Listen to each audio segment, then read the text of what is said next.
Ya, selamat datang pada channel YouTube saya kali ini.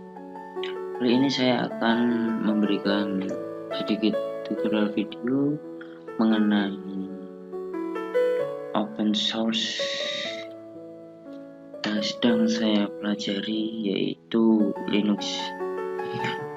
Kali ini, di video kali ini saya akan mencoba memberikan sebuah video mengenai struktur direktori Linux.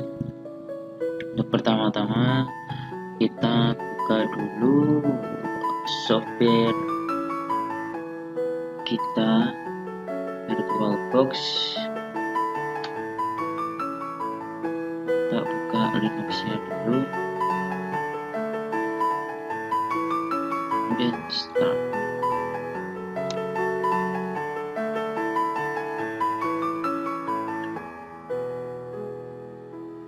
Ini kecil aja nanti biar enak.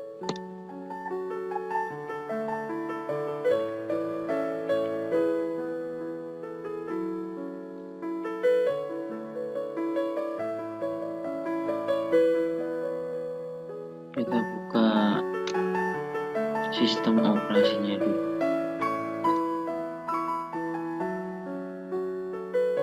Tunggu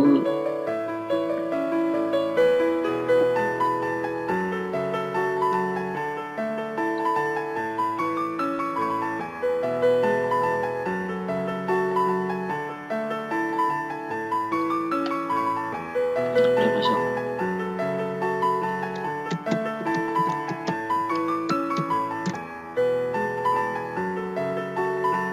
Nah, kali ini saya akan menerangkan tentang struktur folder Linux. Nah, struktur folder di Linux berbeda dengan Windows. Ketika di Windows kita menemukan ada direktori C, D, E, tapi di Linux tidak. Saat menggunakan Linux, kita hanya akan dihadapkan pada satu direktori saja.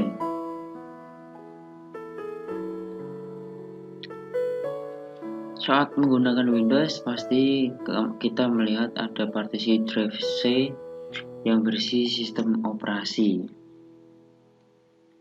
di mana C biasanya digunakan untuk sistem operasi Windows atau operating sistemnya sendiri, kemudian program-program files, kemudian untuk direktori D biasanya digunakan untuk data dan media, untuk E itu master dan backup, drive D dan drive E dan seterusnya yang biasa kita gunakan untuk menyimpan data agar tidak hilang saat Windows kita diinstal ulang. Berbeda halnya dengan Windows, Linux hanya punya satu induk folder, yaitu root. File system pada Linux sedikit berbeda, di mana Linux hanya punya satu induk direktori atau folder, root, dilambangkan dengan garis miring. Nah, folder itu ada di file, kemudian other location, dan komputer. Nah, ini folder-folder inilah sebagai tempat penggantinya direktori C pada CDE pada Windows. Semua file atau dokumen harus berada di dalam folder atau subfolder induk root. Bahkan partisi yang biasanya diberi label D, E, dan seterusnya pada Windows harus dimuat di dalam folder atau subfolder induk root ini. Setelah membuat partisi atau drive dalam struktur direktori atau folder induk root dinamakan mounting. Istilah folder di Linux, setiap folder di Linux punya tujuan. Susunan folder yang kamu lihat di sini dibuat bukan tanpa tujuan yang jelas. Model folder tersebut sudah didesain untuk tujuannya masing-masing, seperti home untuk menyimpan data atau dokumen untuk user yang ada di komputer Linux tersebut. Kita buka. Nah, ini ada dokumen dari saya karena saya penggunanya. Nah, isinya ini: download musik, pictures, snap public, templates, dan video. Kita back. Kemudian untuk etc. Nah, etc ini untuk menyimpan file konfigurasi, setting, aplikasi, dan service. Nah, kita lihat dalamnya.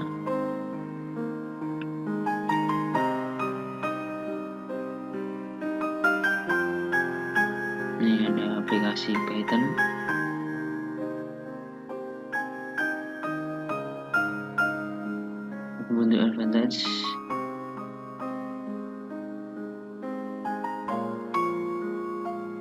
Back. Kemudian untuk root ini adalah home folder untuk user root atau administrator Linux. Jadi ketika kita mengkliknya 2 kali, dia akan meminta password.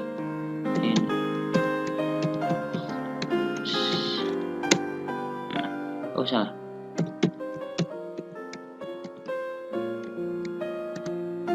Nah, isinya apa ini? Gak tahu aku. Nah, ini isinya lebih ke aplikasi. Oh, ini aplikasi yang saya install kemarin, yaitu WPS. Bahasanya Cina nih. Back.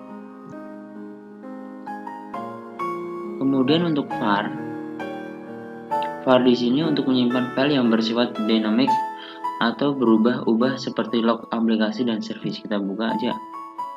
Backup, ada backup. Nah, backup. Change, crash, sleep, local, log, run, snap, spool, matrix, dan operator. Back. Kemudian boot. Nah, boot. Boot berisi file kernel dan bootloader. Isinya kayak gini, kernel dan bootloader. Apa itu kernel? Apa itu bootloader? Kita akan terangkan di video selanjutnya. Karena kali ini kita hanya akan mengetahui tentang directory di Linux. Kemudian opt. Klik. Install.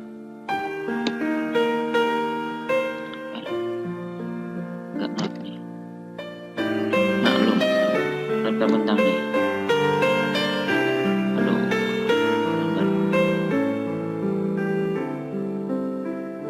Kita buka. Dari mana item? Aduh. Kita keluarin aja dulu. Kita keluarin satu-satu. Tidak kebanyakan.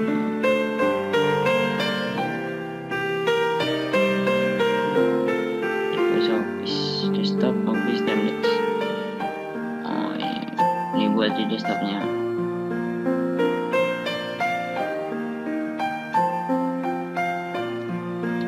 Folder OPT.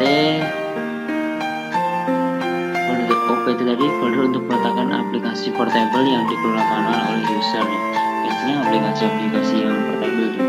Kemudian untuk folder bin ini aja. Bin.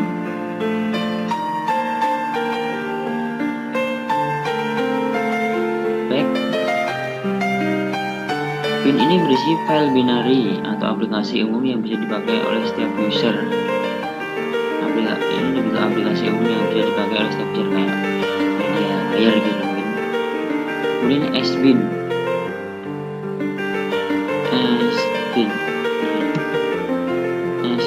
Sbin ini berisi aplikasi khusus yang hanya bisa digunakan oleh user dengan akses root administrator. Ini hanya bisa digunakan oleh administrator dan dipakai password tadi berarti. Kemudian untuk file tmb atau folder untuk digunakan untuk semua aplikasi yang memerlukan ruang untuk membuat temporary files saat aplikasi bekerja. Ini kayak semacam charge-nya ya, folder charge-nya.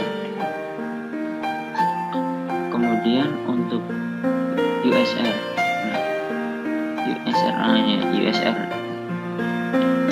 USR di sini adalah file aplikasi Linux yang kamu install, sebagian besar tersimpan di sini. Game, tapi saya belum install game ya.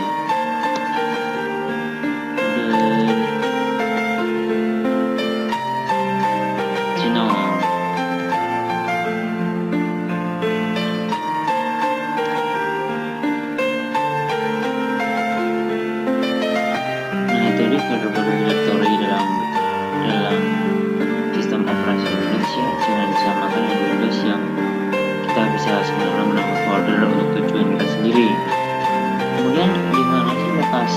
aplikasi Linux diinstal.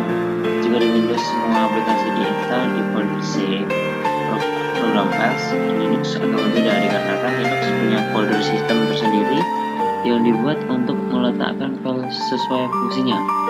Aplikasi Linux yang kamu install akan diletakkan di folder-folder sesuai dengan fungsinya. File konfigurasinya akan diletakkan di etc file, kemudian file program dan modulnya akan diletakkan di SR ini tadi. Kemudian file profil untuk tiap user akan diletakkan di file profil. Nah, ini perlu saya guys. Kemudian lokasi penyimpanan data untuk user. Linux mempunyai pengaturan hak akses yang ketat untuk alasan keamanan. Oleh karena itu, kita nggak bisa menggunakan sembarang folder untuk menyimpan dokumen. Setiap user punya folder home. Nah, ini folder home ini. Folder home. Di folder home ini, user diperbolehkan menyimpan datanya. Folder home yang sama fungsinya seperti My Dokumen pada Windows. Kita buka aja. Nah,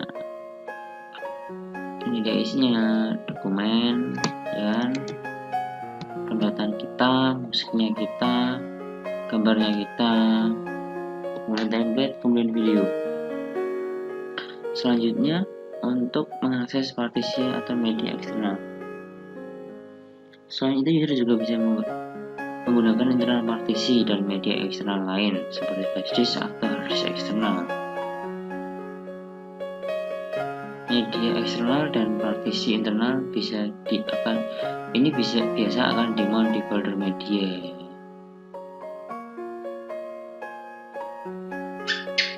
Partisi internal dan eksternal akan dimount ke media, yang merupakan folder untuk memuat flash disk dan media lain seperti hard disk, SSD portable atau memory card, handphone dan lain-lain. Sama aja fungsinya seperti drive D, EF, dan seterusnya saat menggunakan Windows. Selain lokasi tersebut, kamu nggak bisa menggunakannya tanpa akses root atau akses administrator saat kamu pakai Windows.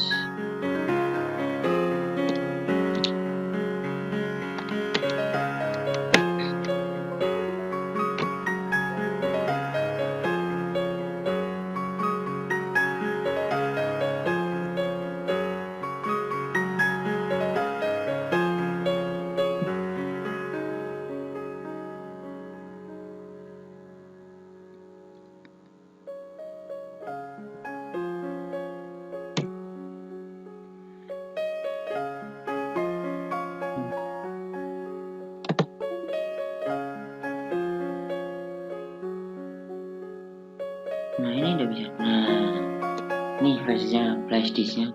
Saya tadi coba nyolokin flash disk. Nah, ini dia kebaca nih di home. Nah, kita ada apa? Soalnya flash disk saya isinya apa? Ya, installer Windows, nggak ada apa-apanya. Ini mungkin ya baca. Ini screenshotan saya tadi masuk di pictures. Nah, ini flash disknya. Nah, ini unmount tuh kayak eject lah ya. Nah, ini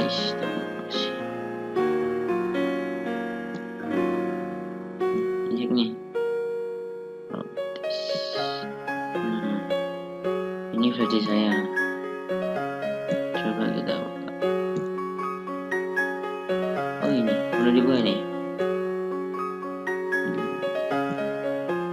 Ya udah, ini isinya ini aja sih buat saya, karena kemarin buat instalasi Windows, flash disk khusus buat instalasi Windows. Cek.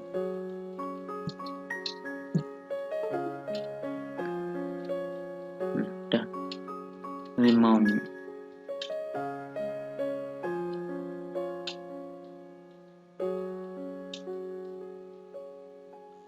Ini udah di mount. Kebaca nggak di sini dokumen? Udah kebaca.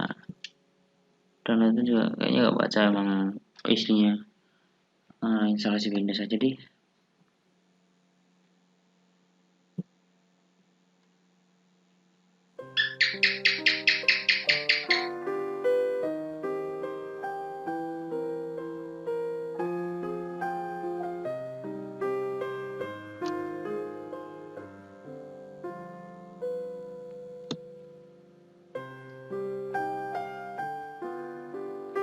Kemudian saya akan berkata tentang mengelola dokumen dengan file manager.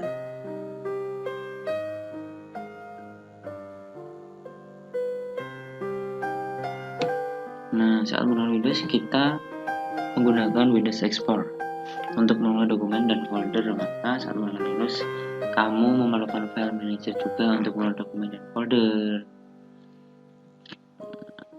Coba kita cari. Kalau nggak salah sih itu ya.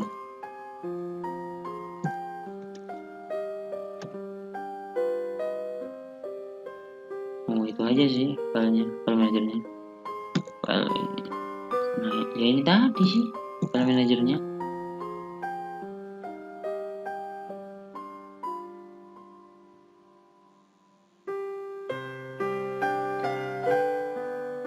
Dokumen ini buat nunjukin alamatnya.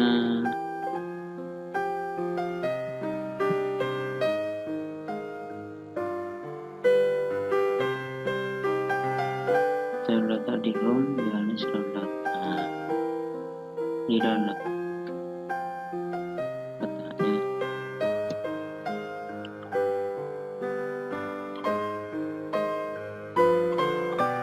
Ini kayak alamatnya, ini back atau maju, ini buat search, ini buat overview, buat nampilin kayak gimana sih. Ini buat sorting,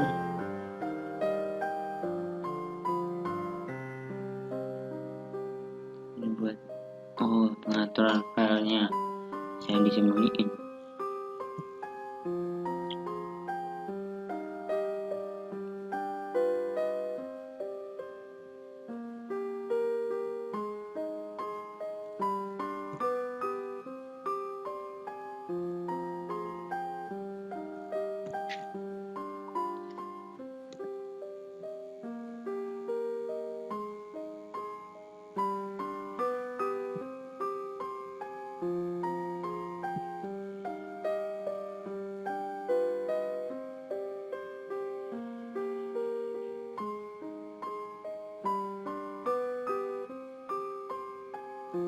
Nah, saat menampilkan folder ini,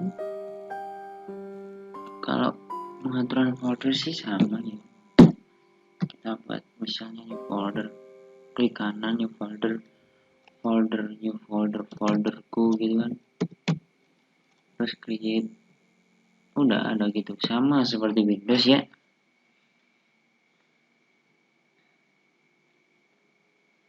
Atau enggak ditaruh di desktop gitu kan, folderku masukin di desktop. Nah, di desktop ada folderku. Tampilannya memang beda, tapi caranya sama kok untuk handling directory file folder di Windows dan di Linux gitu loh. Karena ini udah selesai, coba kita hapus, nanti akan kelihatan di trash kayaknya. Terus kita move to trash, kita dari ada di trash, kita hapus aja karena nggak kepakai kan. Delete from trash. Oke. Nah, sekian tutorial video dari saya tentang mengenal direktori pada Linux. Kemudian tak lupa untuk menonaktifkan aplikasinya, itu klik tombol ini kanan atas sini ya, klik power off or logout, kemudian power off. Kalau logout dia cuma logout dari username, username-nya ini aja, nanti dia lock. Jadi kalau masuk harus input password.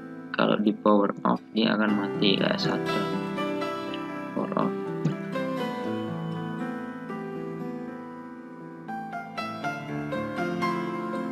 Ya udah mati. Nah, sekian tutorial dari saya